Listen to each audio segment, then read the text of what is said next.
Hello everyone, I am Dr. Santosh and I would like to welcome you all for a new session of Income Tax Assessment and Procedure. In this session, we are going to learn a new concept in income tax, that is about tax planning.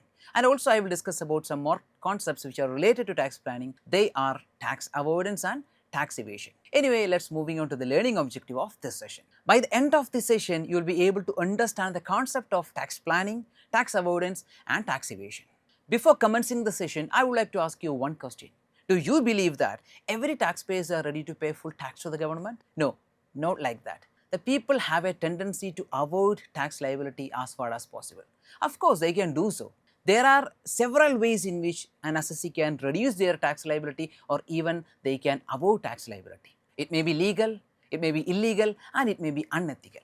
So in this session, I am going to explain about all those methods in which an assessee can reduce their tax liability.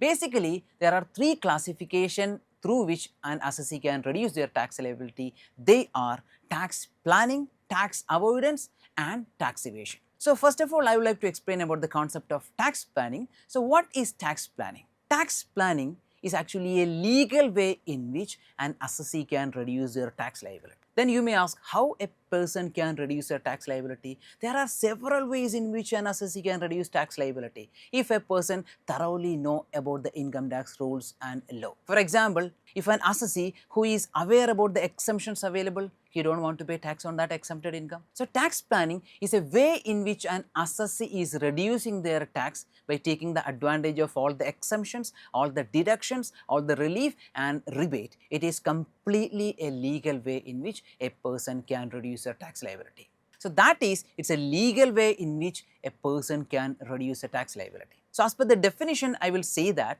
tax planning is an arrangement of one's financial affairs in such a way that without violating the rules, without violating the law, taking all the advantages of provisions, exemptions, deductions, rebates and relief, if a person is availing tax benefit, that is known as tax planning. So let's moving on to the features of tax planning. I already told you that it's completely a legal process. So that is, tax planning is doing by an assessee by taking all the provisions which is prescribed by the law. So there is nothing illegal, nothing unethical. So the first point I would like to say that tax planning is completely legitimate, completely legal and also it is completely ethical. The intention of tax planning is of course maximize benefit. Nobody likes to pay tax. They have to get maximum advantage of tax planning. Okay, that's the main objective of tax planning. You should have to know the legal provisions of Income Tax Act, take the benefit, take the advantage, no problem. So the aim of tax planning is to maximize benefit.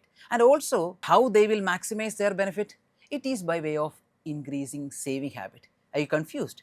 I will explain it to you. How tax planning will increase the saving habit of a people. For example, there is a provision as per section 80C of the Income Tax Act is that if a person who is investing in equity based mutual funds or life insurance policy, he will get a tax advantage up to 1,50,000 in a year. That means if he invested 1,50,000 in equity based mutual fund, he will get the tax advantage. You can connect this with tax planning and maximization of savings because you are investing your savings. So that is, it maximizes the saving habit. At the same time, what you are getting, you are benefiting the tax reduction.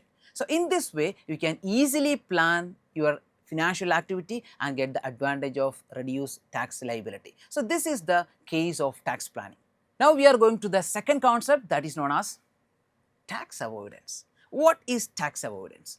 Tax avoidance is also a way in which an assessee can reduce their tax liability within the framework of legality but unethically. That's the difference between tax planning and tax avoidance. Tax planning is completely a legal process, but when it comes to tax avoidance, it is unethical but legal. Okay, so that means if an assessee who is making their financial transactions in such a way that without violating or breaking the laws of income tax, but unethically he can save some money. This is actually the case of tax avoidance. So simply, tax avoidance is an arrangement of one's financial affairs in such a way that without violating the provisions of law, that is completely legal activity, but using the loopholes of the law, using the ambiguities of the law, using any favorable provisions of the law, is taking the advantage of reducing tax liability, then it is an explanation of tax avoidance. So, tax avoidance is a legal activity, but it should be avoided.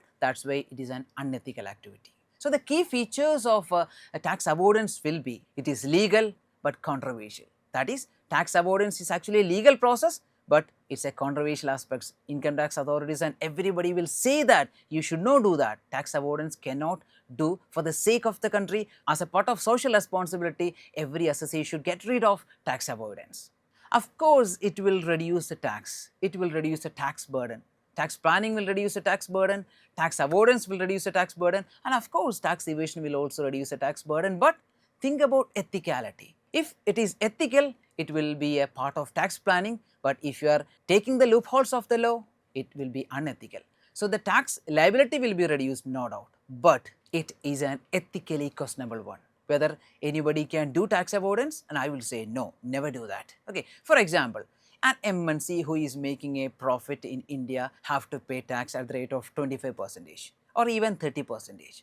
So, the company know about this tax liability. What they will do? They will transfer the profit of this company into another branch which is located in some other country where the tax liability is low. They can shift so, they can do so, there is no problem by the terms of legality. But what is actually happening? The revenue of a country is getting decreased. That should be avoided. It is an example of tax avoidance. Hope you understand the concept of tax avoidance. Now, moving on to the next concept which is related to the reduction of tax liability, that is known as tax evasion.